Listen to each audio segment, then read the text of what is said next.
Okay, we're at video 10. This is the final video in the training, and it's been a long journey, one that I'm very excited about, and I wanted to congratulate you on sticking with this training throughout the last 2 weeks. So, as you can imagine, in 2 weeks we've covered a lot, and I'd love for you to think about for a second what you could do with an entire year working beside me as we go through this and having me push you and also train you to make sure that you hit the goals and the success that you deserve. So by now, I think it's pretty clear whether or not you want to do this. So if you do have that gut feeling that you want to join and be a part of this training experience, then make sure to sign up with the button below this video. If not, no problem. I'm still going to put out plenty of free content and continue to give as much as I can. So either way, I hope you enjoy this video and I want to congratulate you on making it this far. Let's dive in. Okay, so what we're going to do now is we're going to just look at revising our system a little bit, adding to it, and then we're going to move into rendering and lighting. So far, what we have looks really cool. I dig it.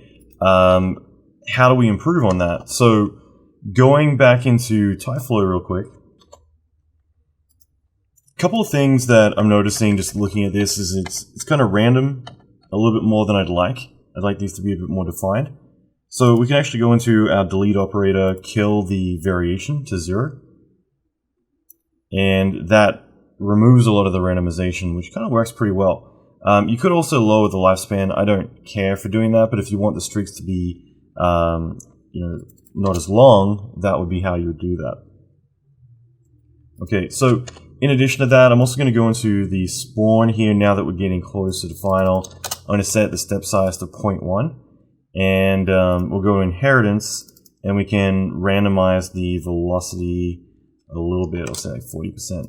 So all that's doing is it's making it more fine by sampling more, and this might be a little bit too extreme, we'll see.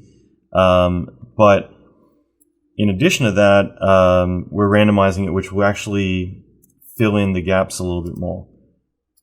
So finally, I'm just going to go into my material editor, and we'll set the metalness to 1.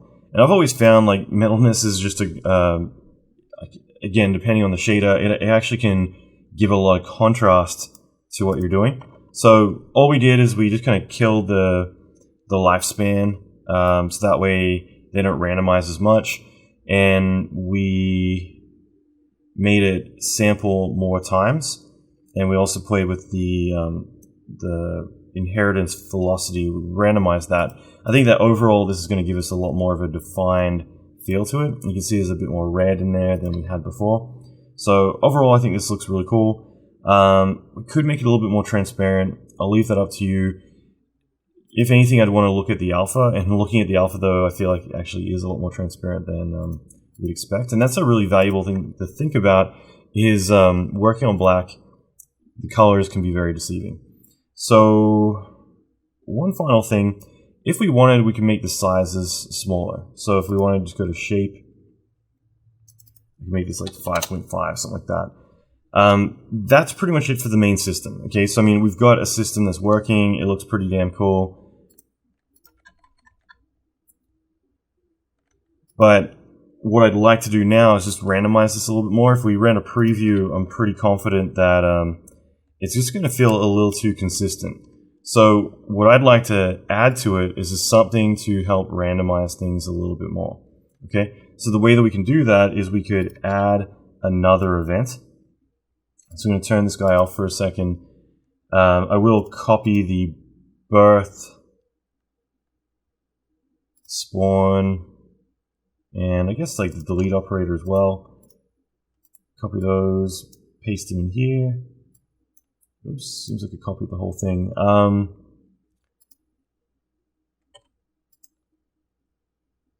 Let's immediately link up the spawn, just because we always want to make sure it's going somewhere. And let's turn this on. And I'm just going to turn everything else off. I just have birth, position, spawn, obviously, and the delete operator. So with that, let's go into our birth, I think is probably a good starting point. And I just want to emit like an occasional particle. So right now the rate is 550. Let's set it to 5. And it just means that we're going to emit more just randomly. And the other thing is that I wouldn't mind these happening exclusively on the inside. So selecting our ring wave, just gonna orientate this a little bit better. Okay, I'm going to go and apply an edit poly. Turn it off for a second. I'm going to change the selection up here to more like the marquee. We'll choose vert. And I'm just going to hold control. And I'm going to, I'm not holding it yet, but I will. All I'm doing is I'm going around. I'm just trying to select all of the inside particles. And the whole idea is that I want this to be my selected edge. Now, just to keep that, I'm going to throw like, I don't know, like a smooth or something on there, just so it keeps the selection. Exit out, and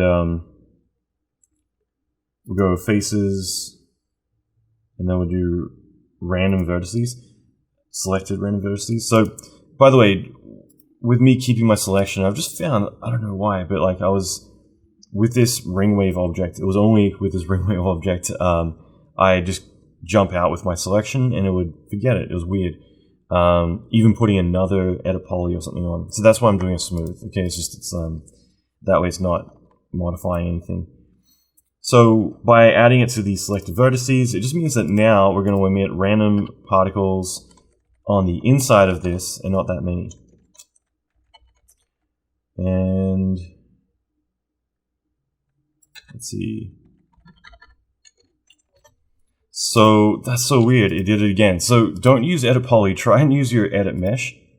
For some reason, edit poly on the ring wave, and only the ring wave, seems to, yeah, definitely a bug. I should mention to them. So anyway, we have them now emitting from the inside, and on top of that, they are, you know, fleeing out, doing their thing. And it just means that we've got something that's breaking up the pattern. And I do this a lot where I might have occasionally just separate fluid sims or whatever, just something outside of the typical machine. And that's just to help break up any kind of feeling that this is just a repetitive pattern overall, make it feel more organic. So I'm going to make these a lot more fine. And I think the other thing would be with the inheritance, we'll make it just a bit less again. And all I want is just something that's just kind of doing its own thing there. Okay, so if we turn this back on, I'm hoping we'll notice, yeah, we've got these like random ones that just kind of fire out. They're just a little bit separate to the rest of them. And I think that overall that kind of helps just to get those little spurts you can kind of see like flinging out there. Finally, I want to do one more system, and this is more to help it be 3D, because I'm going to copy this really quick. Right now, I feel like the whole thing, if you look at it more, like it's a 2D effect. It's all going around a cylinder.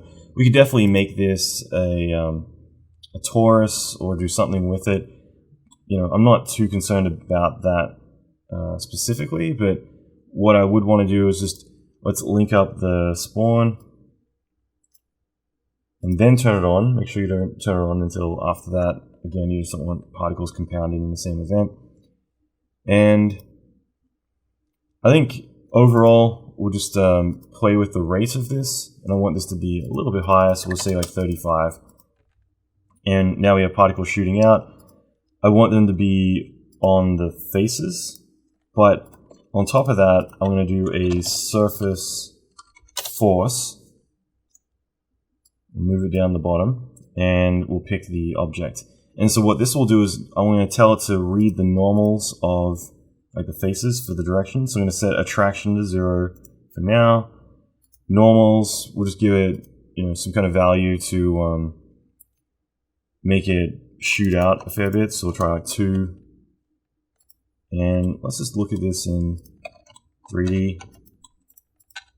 So all I want is particles that are now shooting outwards because they're using the direction from the surface normals to create this. So again, it's just helping give this some directionality. Another, one more final thing we could do is with the collisions, we could get particles that actually collide to become their own thing.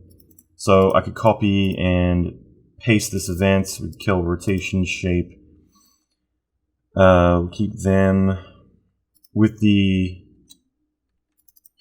the lifespan, we can make that 10, and we'll keep everything else the same for now. We just try this out. Let's just see what we get. The whole idea would be that now we have particles that, if they're hitting the ground, they're actually interacting a little bit more.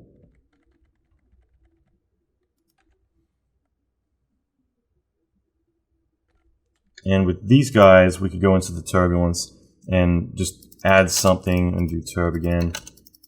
0.2. So again, just turb, 0.2 for strength, 0.2 for scale. Just something, and I think that this will just help make it a little bit more obvious that you've got stuff interacting on the ground. And with the collisions, I might make them higher, a bit of divergence, less friction. We'll just try that out. It's kind of hard to tell, like hard to distinguish because it's still, you know, considering where the camera is. In fact, I just realized we are firing also in the wrong direction based on where the camera is. Always messes me up. So that's fine. We'll just go back to our surface force and we'll reverse the direction. So we'll just put in -2.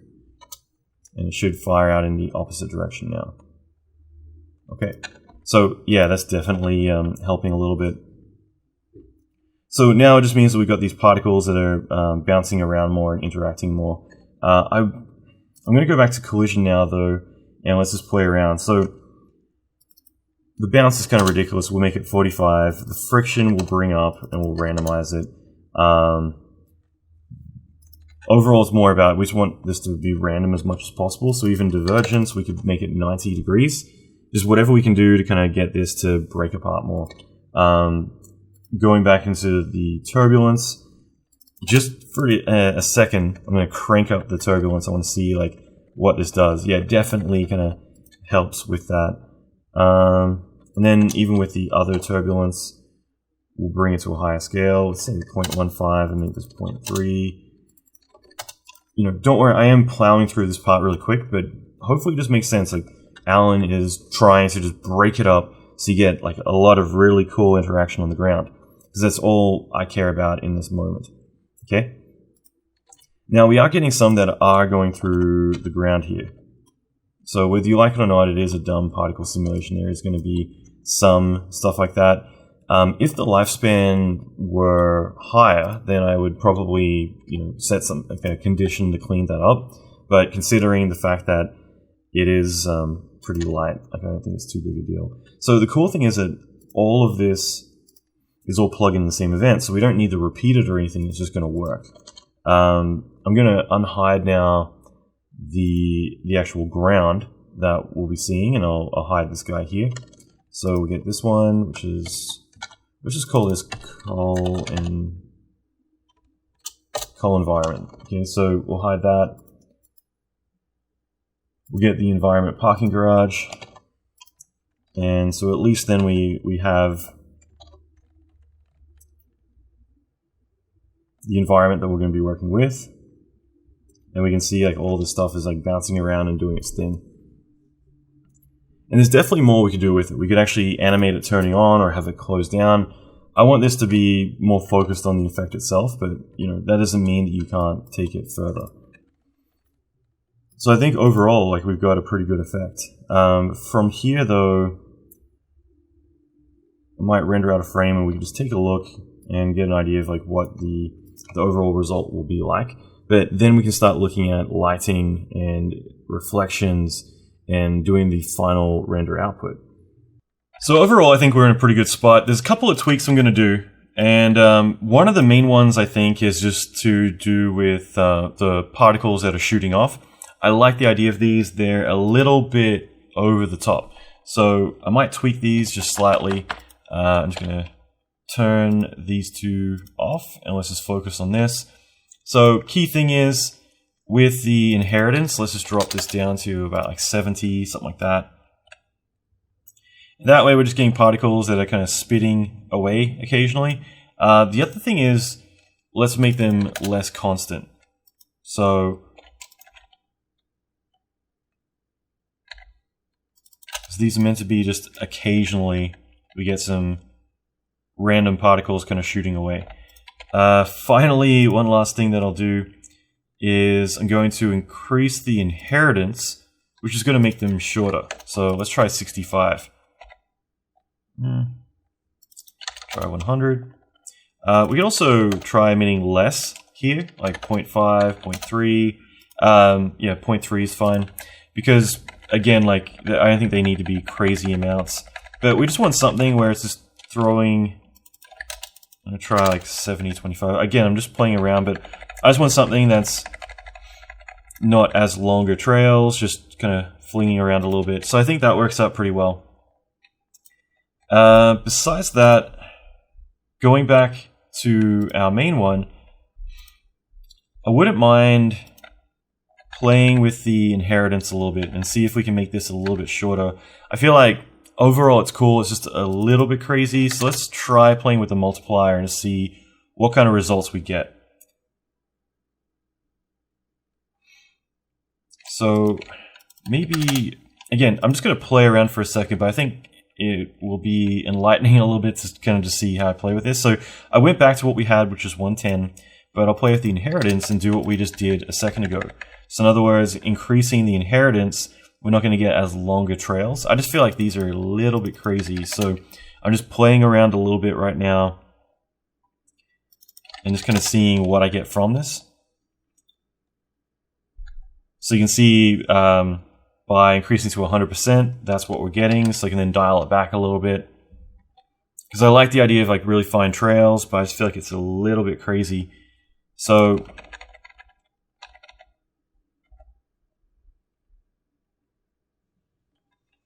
that's kind of neat. The other thing is just looking at the particles, the way they hit the ground, they kind of bounce back up very directly. I wouldn't mind changing the collision here. I'm just kind of curious if there's anything that might allow us to spread out when it hits the ground more. I mean, there's obviously divergence, but I'm thinking more kind of like parallel to the surface. Not really. So I'll try playing with the divergence a little bit, and that will just help them spread when they hit the ground more. But it's not quite what I want. But overall, I think this is cool. I'm going to do a test render to see how this looks. Provided everything's cool, we can look at caching this out. So I'm just rendering a quick frame. And again, just looking at this a bit closer, I wouldn't mind having these be like a 90-degree collision. I think that that could actually work out really well. Overall, this is looking cool. So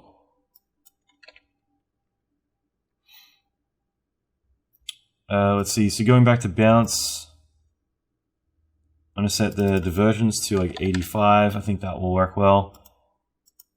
And let's set the variation to like 55. So it's, again, going to vary the spreading a lot more.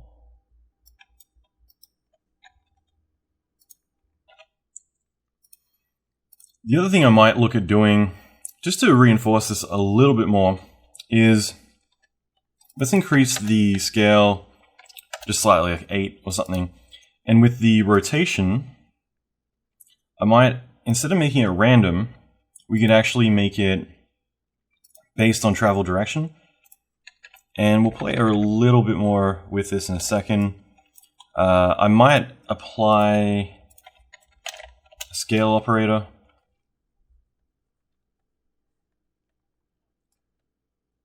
Underneath. And we can scale this a little bit longer. Okay, so let's say 350 or something like that. So what this should do is make the shapes overall a lot longer, as you can see. And I'm just trying this out, so bear with me. I had not planned to do this, but I think it might be interesting in terms of render times and everything else to...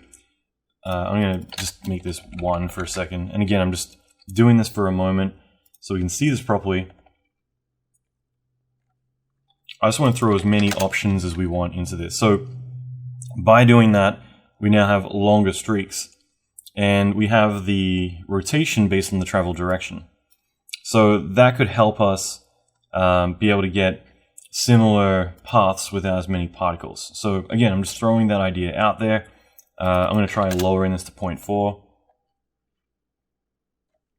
in fact, let's try and make it more like that for the time being. Going back to shape, I'm going to vary this a bit more, so like 45. And then with the scale inheritance, let's vary that as well. So with this, I'm just going to vary this by like 50% or 100%. So we get some that are long, some that aren't. And I just want to try this out and see what result we get. And then we can reintroduce what we already had. But this could be kind of interesting to get some breakups, some different shapes, things like that. And as I do this, I'm just going to bring my step size down just so I can see it a bit more fine. So I'll walk through this in a moment. I just want you to more kind of witness the experimentation for a second. So I just decided to make a couple of quick adjustments, and it's a little bit late in the game to be making like drastic changes, but as we get close to cashing this out, this is where I kind of feel like, oh man, let's just make a few little tweaks. So I just quickly decided to go back in and change the amounts of particles being emitted, so we have a more concentrated amount being spread out, so 1200 there. And the inheritance and everything I believe is the same, but I did crank up the divergence a little bit to spread it. So I mean, I just did this in 10 seconds, but intuitively, now that I know we're close, I just kind of was like, I gotta do this. So the only other thing right now is the spawn. It's 80 and 15, which I think we had, but I put the step size up higher, and the reason for that is because we now have more particles coming out. We probably don't need to go crazy on that. And if anything, what I'm trying to demonstrate is more just getting random particulates. They're not all long lines, but instead getting some that are short, some that are long. That's really what I'm going for here. So under motion blur, and I've got motion blur turned on, but I'm going to set my duration to 0.5. So, you know, again, we're going to get into rendering in a moment, but I'd rather have the motion blur there, and then the interval center, I'm going to put it to 0.2, and let's just see what that happens. It's just going to offset everything, or else you can do it through the bias. But again, we'll cover that stuff more extensively in a moment. With the random ones shooting out, I'm going to wonder how visible they're going to be now, because I feel like it all is pretty random. You don't really see it too much. I'll turn it back on. With these guys I feel like are a little bit crazy, so I'm going to turn this on, but let's just be aware with the surface, I might make the normals, let's say -1 instead. Just something that's not too insane, because yeah, I feel like these are kind of going out a little bit too far right now. So this is up to you. I like the idea of having randomness, but I feel like now they're a little bit crazier than I'd like. So it's either that or our inheritance here. So let's try dropping it down. Okay, so that seems to be a bit better. Going back to my spawn, again, I'm just trying to reduce this. I don't want it to be as obvious. So the inheritance, so let's make the step size 1, the inheritance 65, 35, 5.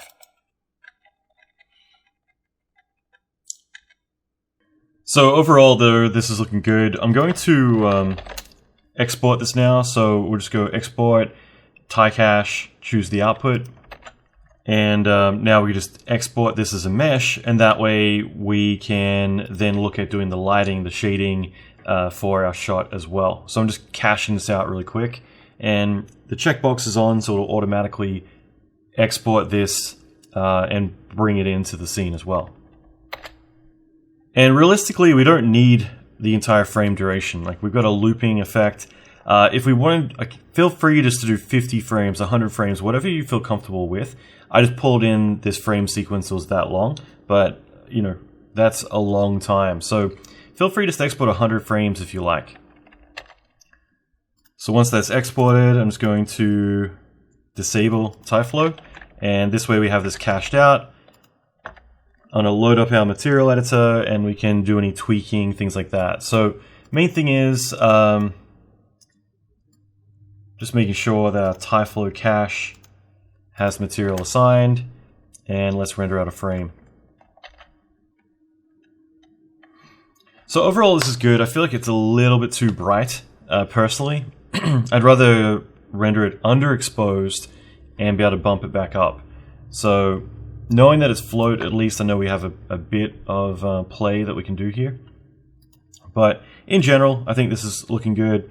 What I want to do is I want to just do the final things to this. The main thing is that I'm going to initially map this out and submit a render, which is just the effect. And then we're going to create the reflection and lighting pass as well. So initially, I'm going to choose Get Material. We'll choose a V-Ray material. And I'm going to name this Matte. And make this a black material. Select our environment, right-click, V-Ray Properties. And just make it matte, -1. Don't have to worry about GI because we're not doing any of that just yet.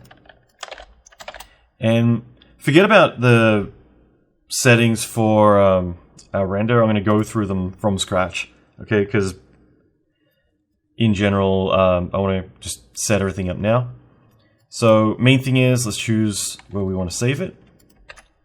And for now, I'm just going to set the render time to like 1.5 minutes. You know, again, we're kind of tinkering around here, but I'd say like 0.75, interval 0.5, geometry samples 8, prepass, you know, nothing fancy in here, but just make sure that's set up. Image filter, make sure it's V-Ray triangle, no global illumination, and we don't really need any render elements right now. Okay, so personally I'm going to render it out at this resolution, but you can use whatever you want. And yeah, so I'm going to submit this as a render, and then we'll make our next pass. So feel free to save this as a copy for your effects pass render if you want to do that. I'm submitting through deadline, so I'm automatically going to archive this version without having to worry about it, so it's cool. Alright, so I'm just going to submit this and then we'll resume. Okay, so I'm going to turn it back to single and not save the image. Okay, and now let's set up our lighting pass. So I'm going to select my geometry, right click, V-Ray Properties. Now, this time we've got our effects render, so we don't need to worry about that anymore. So turn matte object off, and for now I'm going to keep that at -1, I think. I mean, we'll keep it at 1 actually. And one thing I'm going to do, I'm just going to turn this on already. I'm going to set the receive GI to 1000 and the generate to 100. So all that's doing is it's saying that it's going to be very sensitive to the global illumination in the shot. Part of that is we'll go and turn on GI. I'm just going to use a radiance map by itself, and I'm going to set this, I'll keep it at medium for now. And I'm going to get our matte material, I'm going to drag it to a new one, and we'll call this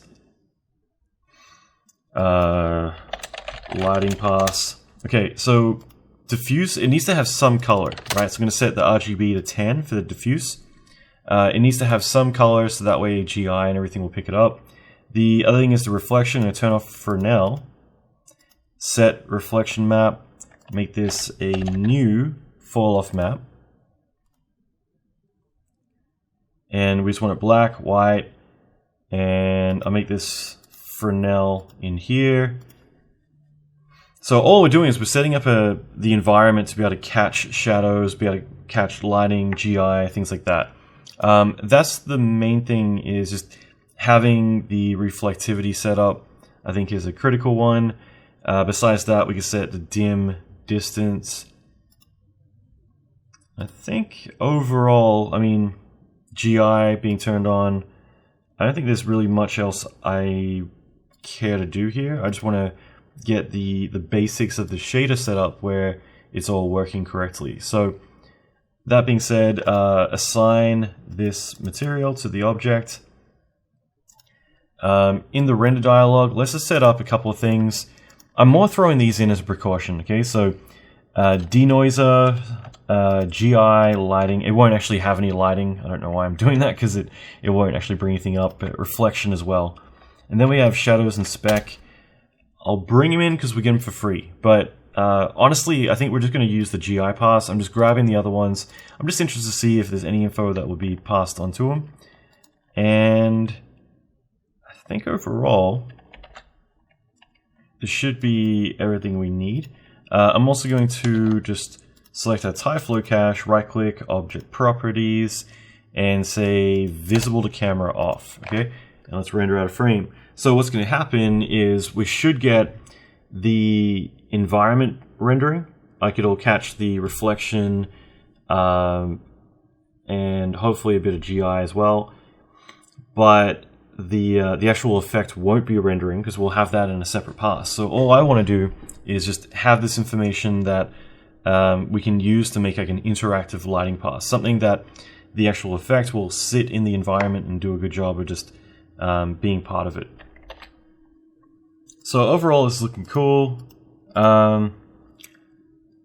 We can see we got the reflection, everything in there. I do want to get more of the environment being affected. So what we can do next is we can set up a new material, and this one will be a V-Ray light material. Okay, so by having this material, what we'll do is we'll actually be able to generate some lighting from the geometry. So I'm just going to get our fall off map. I don't think it's really going to make too big a difference, but we'll get our fall off, copy it, paste it as an instance, set direct illumination, and get our TypeFlow cache, assign this. And now when we render this, what should happen is the TypeFlow cache will actually be a light source. So it's actually going to emit light. So we'll see a lot more intensity here, but we're also going to see the geometry around it will actually start to be illuminated by this. So this is really critical because having a reflection is one thing, having it dim as like the particles are moving around, this is going to be really cool to really get a nice, interesting interaction between everything. And this is still doing all the pre-pass stuff, so the GI, but I think this is pretty much it. We can click on the RGB curve, by the way, so we can see it more. Obviously, it's very noisy, and we could crank up the sampling to help eliminate that, but obviously, this calculation is going to be a lot longer by doing that.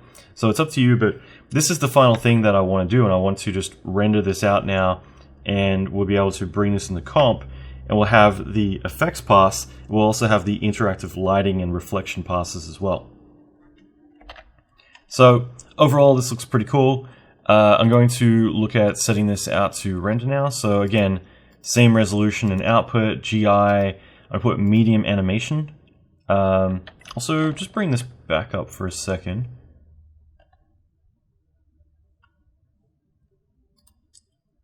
So we're going to go in, bring up the right virtual frame buffer.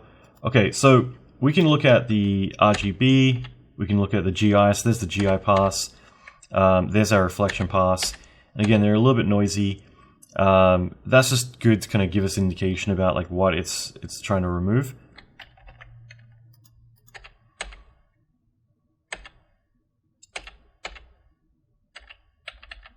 And yeah, we just have a bit of extra information, but overall we got the necessary bits that we need. I'm going to set this to render now, and we'll jump back into comp, okay? Okay, so before I do, one last thing that we need to do, this is going to be really quick. I wanted to, while we're in 3D, just render out a 3D mask, which we're going to use for the portal. So this is just an afterthought. I'm just jumping back in really quick to do this one last thing, which should take 10 seconds. Okay, so I'm just going to hide everything really quick, and I'm going to get my ring wave. This is going to take 10 seconds. I'm just going to get my ring wave, clone as a copy. I'm going to hide the original and just delete the edit mesh. I'm just going to put a cap modifier on this, and that way we just get a shape like so. And from here, let's just assign like any shader to it, because we just want the alpha. Okay, so I'm just going to render this locally. It should take 20 seconds, I don't know, a minute. But the whole point is that all I want to do is I just want to have a separate object, and we'll just call this mask for the name. So we don't need GI or anything like that. And I'm just going to render this out. And then we'll jump back into Nuke. Okay, so let's dive into this. A couple of things we got to do first is bring in our elements. So initially we have our plate. I'm going to drop this in. You might recognize this from the plasma training I put out a while back. And so I thought this would be a good one to start with. I'm going to throw a reformat node on this. I want to work at 720p just because I want to work fast. Okay, so for now, like that's going to be my output. I'm not aiming for, ultra high res or anything like that. And let's just click black outside, and I don't want to preserve the boundary. Okay, cool. So we got that. The other thing that I want to do is I want to bring in my lighting pass, and I also want to bring in my effects pass. And like I said, I'm doing 720p, so I just have this reformat node on each of these. I'm going to hit M twice, Shift X twice, just to swap these around. You want A to be the one on top. So that's the, this is the bottom, and this is the top. Okay, so going through it kind of quick, but there we go. There is our effects. Now, I've intentionally rendered this more, the same way you do log. Like I'm trying to have a lot of range to play with. And of course, with the GI, it's always going to be noisy. We can definitely get rid of a lot of that, but it gets expensive render time wise. So I'm instead expecting it to be kind of a little bit funky, and we'll reduce it from there. So the key thing is that we want to get this all set up where we can bring this all together and start to mess with it. We also have one more element, which, just a heads up, I'm actually still rendering this out. I just hit render, so I'm only up to 122 frames. But this is our awesome circle. So the reason that we have this is if I hit A, we can see it has an alpha, and that's all I care about. You can see the RGB values down here in a second when I move it up. See that the one in white is the alpha, is 1, okay, which means it's 100% opaque. So the reason I wanted to do it in there in 3D is because we get the camera for free. Instead of having to roto it and track it, we have the exact same shape that this came from. Okay, so now that we got this going, let's focus first of all on the actual effects pass, because I think that's just going to be important to get the feel for how this is going to work. So initially, I'm just going to throw a motion blur on this, and let's do motion blur. And I'm going to be a bit less sparing with my samples. I'm just going to crank it up. You don't need to go that high. I'm also going to do shutter time of 1, which if you want a 0.5, like it just comes down to the feel that you want. I'll keep it on 0.75 for now. Vector detail, same thing. So you can see it's going to be able to sample it a bit better. So, all right. I just want to add some post-motion blur because I know it's just going to help kind of give us the feel without us needing to render in 3D, a lot of expensive rendering. I'm just going to copy that onto our pass here as well, and that should just help overall keep it consistent. Otherwise, we're going to have like really sharp reflections and not in the actual render. So the other thing, color correct. We'll keep this down the very bottom, and because I want to add glows and things like that. With the color correction, I'm pretty much always going to do the same thing. I'm always going to start out with my gamma. I'm going to pull the reds and reduce the blues and get something like that, and then dial it in from there. Key thing is I'm just going to go for like 1.7, something like that. Reduce the greens and definitely the blues. So blues down to like half. And now we're getting something kind of red, but two key things I want to do here. One is increase the contrast, reduce the saturation. And now we get something like that, okay? So moving the saturation down a little bit more, and the contrast, I'll actually dial back in the other direction if you want, and we can see that it starts to wash out. And I think that that's ultimately where we're going to end up. Once we add glows and everything else, it's going to make it much brighter.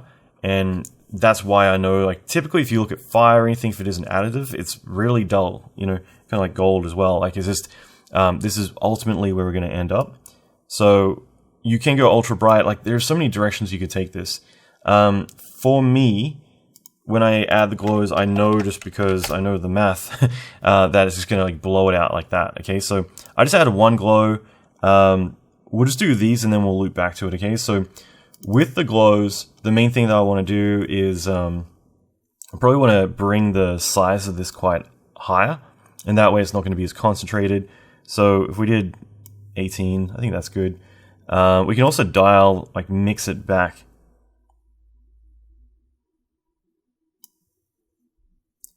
And brightness, crank.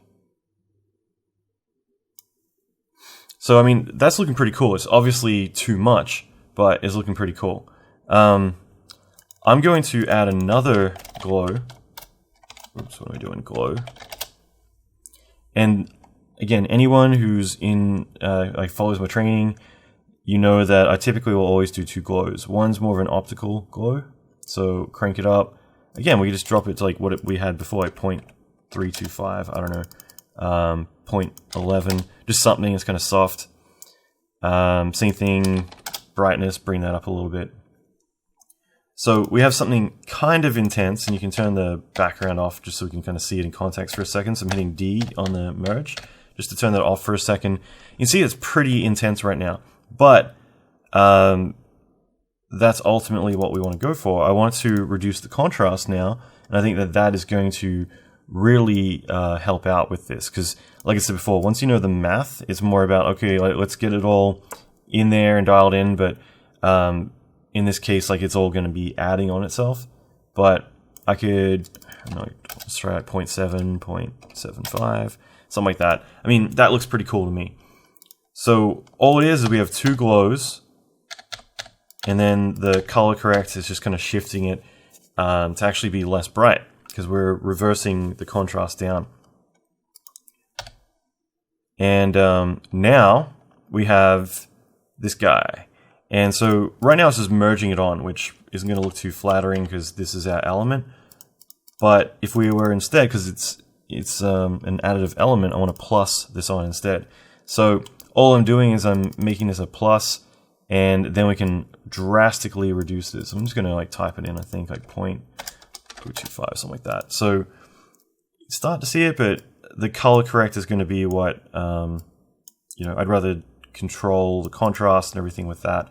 So let's do a couple of things here. One is I'm going to color correct this, and I'm just going to drop the gain down like 0.8, something like that. Contrast though, I'm going to bring it to like 2.5. And you can see that the reason I'm upping the contrast is it's going to help give us a lot of like rim light around here. Mainly it's just we're going to kill a lot, like we're going to make it really dark, but all the bright areas are going to stand out. So by doing that, all we're doing is we're making this much brighter overall. If we go to a different frame, maybe we can see this a bit better. The other thing I can do is add a glow to this as well, because again, like it's reflecting, so it should have some glow. This glow, I'll say like 1.5 or something like that. Again, we can just then reduce it back. So I'd rather set like, let's say you set the size to 100.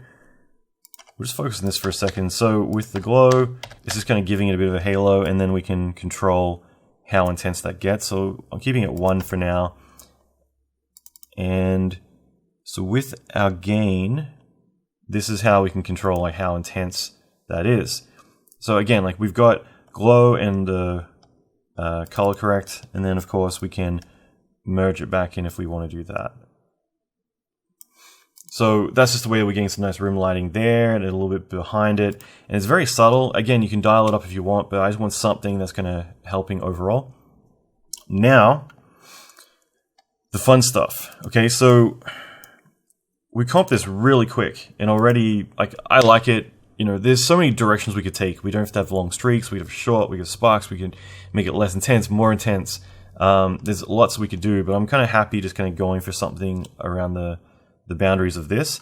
What I'd like to do, though, and I think that this would be really fun, is another asset we have is, what the heck is it? It's our HDRI. And I thought this would be fun because it's a portal, right? So we could actually make it a portal into shot 3. So in other words, the very first lessons that we're doing, this could be the portal that leads into the Thanos environment. Okay, that's where I thought this would be really interesting to segue around into. So we can replace this in the center with this effect, and I think that would be kind of cool to do. So to do that though, why did we render our mask with a 3D camera? I mean, yes, we could use this alpha and have it sit in there, but it's not going to respond. It's going to be pinned basically to the screen. It's not going to react to the camera movement. I want to get into 3D. I want to get our hands dirty. So I thought it'd be fun to actually bring in a 3D asset, which is the camera exported as an FBX.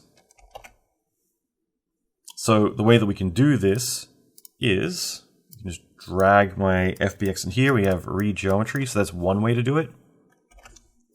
But what would make more sense is actually to bring in a geo node and pick our Olympic, and it's going to bring in, like, what do you want to bring in? And ultimately, I really just want the camera. But just for the sake of all this, let's say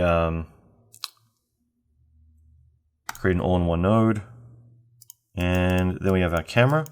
I also want to get, let's see, we could do a scanline renderer, drop that in.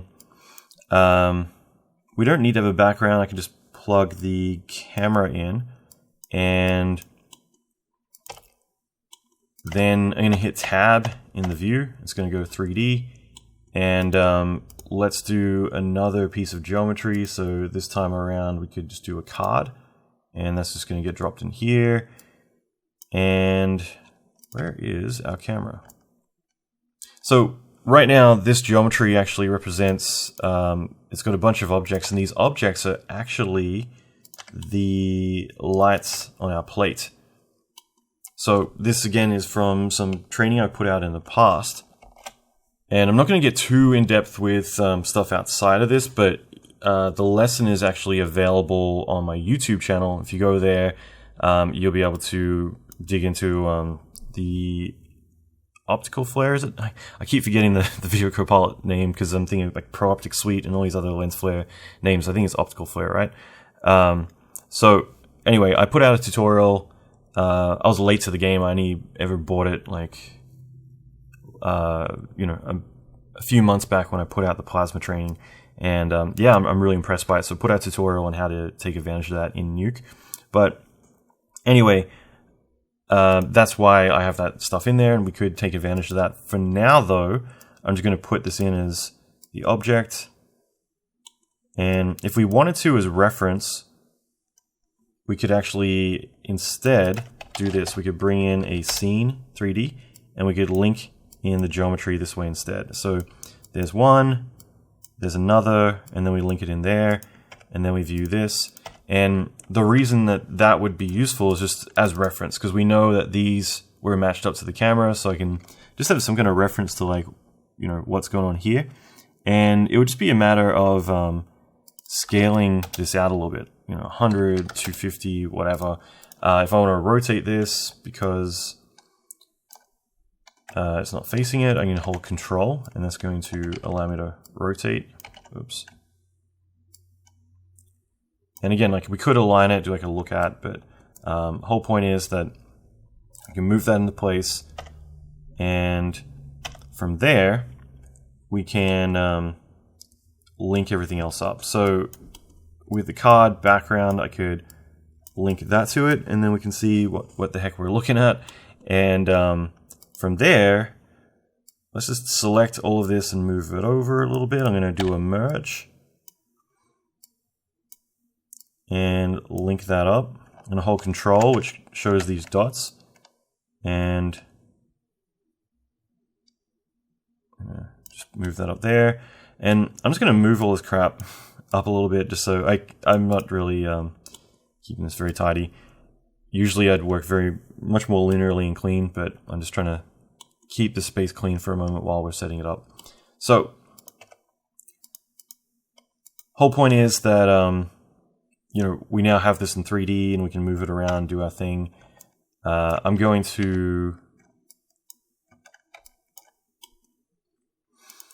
get our card, and we just, again, having these objects in here is just great as reference, just so we can kind of see like, all right, there's the ceiling and everything else. So that way when we hit tab to go back in here, we can see where it's now placed. And again, you can split your view or do, there's a bunch of different ways that we could work a bit more clean.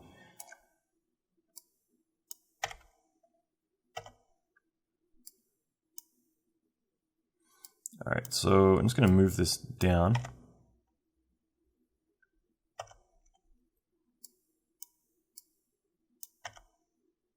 Something like that will do. Okay, for now, that'll do. And so we got that all linked up and it's all working. And there we go. So what I want to do next is I'm going to do a couple of things. One main thing is I'm going to do a shuffle copy. And I'm going to drag it onto the line here. And then I'm going to link it in here. Now the shuffle copy allows me to take different channels from everything. So I can say 2 is red, green, blue, and then the alpha from this one here. And what we end up with is something like that. So one of the key things you'll notice with these guys is we have a reformat node and we don't on this one. So we put that on, and what do we get? Let's see how this looks now. Okay, so now it's all lining up. Again, all the RGB is coming in, and even though the alpha is now pretty much gone, right? So it's actually, again, if you move the mouse over it, that's kind of interesting. There's a 0.1 alpha still there. So that's interesting, is bringing some in. So in other words, there's a little bit of alpha coming in from there. It's odd. So anyway, all I'm going to do a pre-mult on this, and that's going to kill anything that doesn't have an alpha. And I might need to move it. Let's just see what we get when I'm viewing here. Yes, it's still coming in. All right, so I'm going to get the pre-mult. I'm going to drop it instead down here. And I'm just going to get a grade node. And this actually seems fine. Okay, so maybe we don't need the grade node. I'm going to kill that. Because it felt like there was an alpha in, but I think we're good. Okay, so we're good, actually. So yeah, all I did is I brought in a mask, plugged that in for the alpha, and now what we get is this this circle here, which is our ring wave, masking out our effect. So when we plug it all in now, that's what we get. So now I'm going to hit B for blur. And I'm just going to blur this out, and that way it's kind of got a bit of a halo effect on it, and it blends in a bit better. Okay, and so that's it. Like, that's kind of how we could set this up in a way where I'm just going to get rid of that. Set this up in a way where we now have a 3D camera looking at a flat plane in Nuke. So that way, wherever the camera moves, it's going to move with it. We could, instead of using a card, actually make this spherical, because we have an HDRI. So, I mean, we could make this spherical, and that way, as an environment map, wherever the camera looks, it's actually going to be looking in 3D. It's going to feel like it's 3D. I'm not going to go that far with this, but I think like that ultimately, if I was doing this in production, I would go that step, because it will literally look like you're looking into this image, and like it'll have perspective. It'll be really cool. The other things I can do is just throw in a color correct, and we can just tint this a little bit, just like as if it's looking through this. So again, gamma, I'm going to push this into a red, reduce the blues, pull the greens. Oops, sorry, what am I doing? Color correct here, not on the one that we're not actually using the RGB values for. So whole point is, like, we could tweak this a little bit if we wanted to. Just to make it feel a little bit more orange, okay?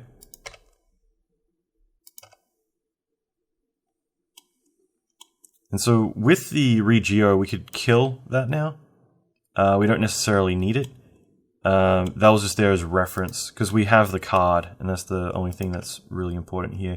The sun's kind of annoying that it's looking directly, you know, we're looking directly at the sun. So that's what that dot in the center is. So I mean, you know, again, we could move this slightly and just scale it up a little bit more.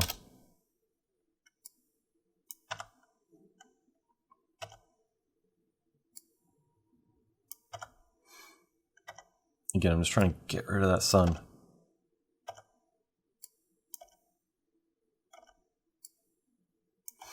Alright, we'll just roll with something like this.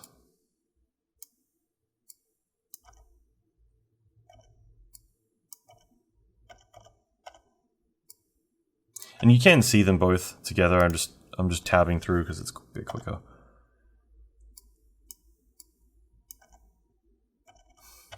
I can't win. I'm just going to scale this a little bit more.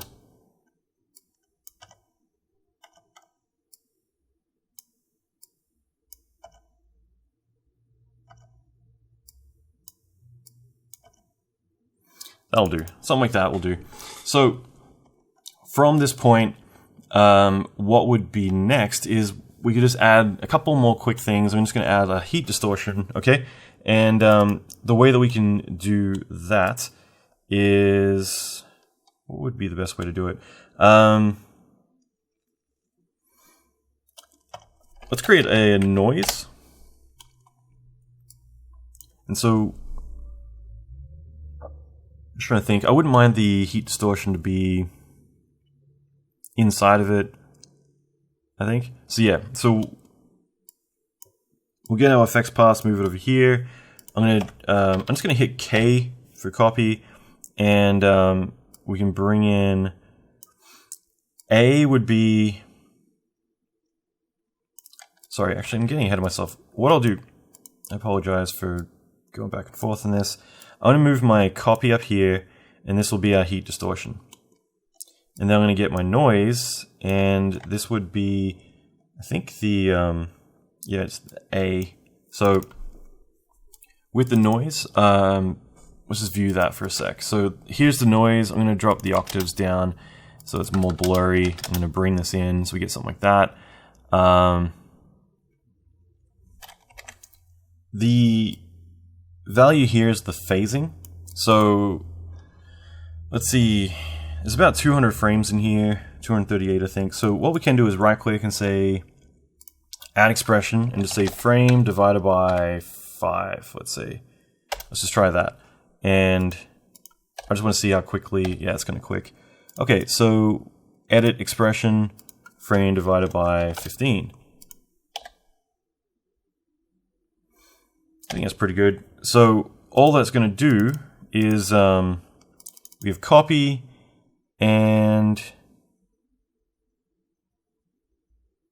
now I'm just going to change this to, let's just throw this into, I don't know, front, anything will do. Any channel, we just need to assign it to something. And then that we're going to assign to an I distort, and the I distort allows us to distort it, right? So if we get an I distort, I'm going to change this now to forward. Is that what we did? No, we're doing, I think I did front. I'm going to do forward. I'm just going to change this to forward U or forward V. Doesn't matter. Okay, now, as we change the offset and the scale, we should start to see some distortion happening. And the whole point is that now that this background is going to start to feel a little bit odd as it's being distorted. It's just doing it in one channel right now. But I think that's kind of all we need. We just want something where it's kind of warping around a little bit. And now we can plug that back in. So what we get throughout all of this is now we have this effect, and it's kind of being warped around inside of here. And again, like, there's so many ways to do it. I'm just trying to do something pretty straightforward here, but I'm hoping that that makes sense. Like, now we have something in the center that's kind of distorting and doing its thing. And like I said, we can color correct this. We can make it, whoops, make it brighter. We can make it dimmer, whatever we want to do. something like that. Finally, I mean, if we wanted to do the same thing to the background, we could do that too. I'm not going to go that far, but I mean, in general, that is our effect. And obviously we can kill the guides. So we have now this effect of sparks that are bouncing on the ground, that are reflecting, that are illuminating the environment, doing all these things. And it's all looking really cool.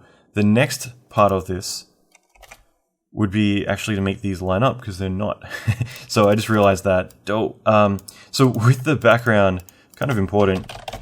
Again, the reason I didn't catch this is because all this stuff takes a little while to render. As you can tell, like I just hit 1 on that, I'm waiting for it to render. So because of that, I'm not getting that feedback. And what did I say at the very beginning of this training is that I need to see a first pass to be able to then make my judgments. And because I'm not scrubbing through and getting that feedback, I didn't notice that I've got to offset the timing. Because if we look at this, it starts at 1400 to 1809. So I need to offset this 1400 frames, and then everything will line up perfectly. Okay, so there we go. And so now everything should line up and work with it. So that's pretty much it. From there, we can add some lens flares, stuff like that. I'm going to show you this, but I'm not going to do it. I'm not going to walk through it because this is something that I've already made a YouTube video on exactly how to do this. But because we have the camera, I could use optical flare and I could actually utilize that to get some pretty cool results. Okay, so here's the final render. And obviously there's a lot more we could do with this. Currently, this is something that we put together very quickly, but the general outline is this. I will say that what I would do to improve on this, I'd probably add more particles. I know we kind of went back and forth a little bit there about, we dialed it up, then we dialed it back down. But I think just in general, to kind of fill out the negative space, I'd consider adding a heat distortion behind all of this just to soften things out a little bit. Like I said, I added lens flares. It's the one thing I didn't do because I have the exact lesson on how to do this on my YouTube channel. So you can look up optical flare, Allan McKay, it should show up. But the key thing is that we have this interaction with, again, the GI is low sample, so we need to crank it to get rid of a lot of the noise. But overall, like the intensity, the backlighting on the pillar back here, or the beam, I should say, and on the ground, like all of this is pretty cool. And we did render out separate elements. We didn't actually take advantage of that, but the GI and the reflections are separated if you wanted to go in and play with that differently. So you've got a lot of control, but I wanted to knock this out, cover a lot of aspects to it. We could potentially increase the particle lifespan to have the sparks dancing around more. There's stuff I'd actually love to spend more time on with this lesson, but I think that the general, like the 80-20 of this, we've definitely nailed. And from here, I'd love to see what you can come up with and how you can improve on it, because obviously this is something that I haven't spent a lot of time on, but I wanted to do something for fun along the lines. There's also clipping up here. We would just need to add the film bars back in just to crop that in. So just adding a crop on top would get rid of the fact that the plate is clipped or cropped and the rest of it isn't. So that's generally it, but yeah, this has been a lot of fun. Like I said, I'd love to see what you do taking this even further. Feel free to email me, show me the results. I think that you could come up with something really cool if you put in the time.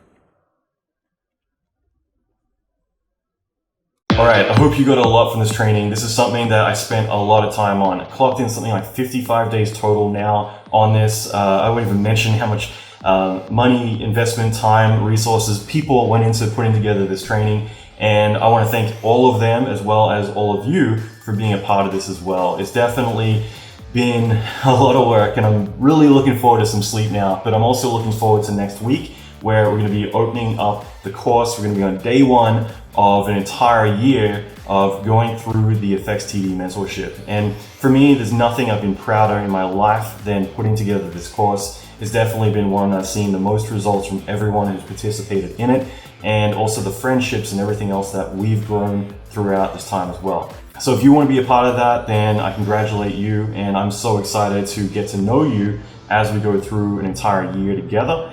and we'll be kicking things off with some really cool stuff. On top of all the bonuses like this course you get to keep forever, in addition to going through the production masterclass on Avengers that I'm going to be giving you guys as well, and of course going through the Tyflow fundamentals course that I'll be giving you, in addition to everything that you'll have for lifetime access. So there's a lot, and I only talk about this because I am so excited about it. It's something that, as you can tell, I'm very passionate about, and it's because of what we formed inside. But either way, I want to again congratulate you for doing this training, seeing it through. Most people tend to drop off and give up along the way, get distracted, and you're not one of them. So again, congratulations, and I look forward to seeing you in the mentorship. And for everyone else, like I said, I'm still going to be putting out weekly content and doing lots of other stuff, so I'm always going to be giving back to the community as much as I can. I want to thank you again for going through this course, and I hope that this is something that has left an impression, that has made an impact, that has helped you get to the next level already with your training.